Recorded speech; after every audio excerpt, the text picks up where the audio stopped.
In today's video, I'm going to teach you how to customize and configure a button on your page. We'll be creating a button that not only looks polished, but also guides your visitors toward a clear action. A well-designed button can make a big difference because it tells people exactly what to do next, whether that's visiting another page or jumping to a section further down on the same page. To begin, add a button element to your page. Place it in the section where you want people to notice it most. In many cases, buttons work best in high visibility areas such as a hero section, a sign up area, or near important content. Once the button is added, you can start adjusting both its message and its appearance. Next, open the General tab and change the button text to your preferred call to action. This is the wording your visitors will actually see, so make it direct and action oriented. For example, something like "Get started now" works well because it's clear and encourages immediate engagement.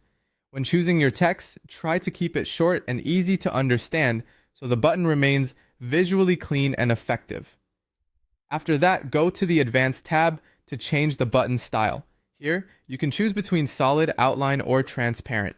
Each style creates a different visual effect. A solid button is usually the most attention-grabbing and works well when you want the action to stand out clearly.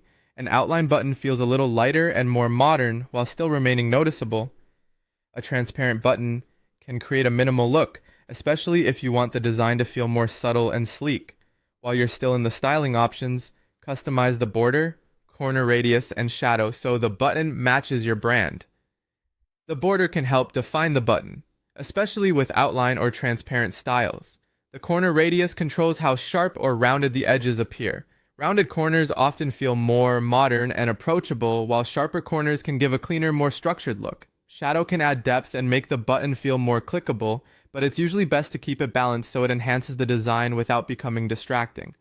Finally, return to the General tab and set the button action. Choose whether the button should go to a website URL or scroll to an element on the page.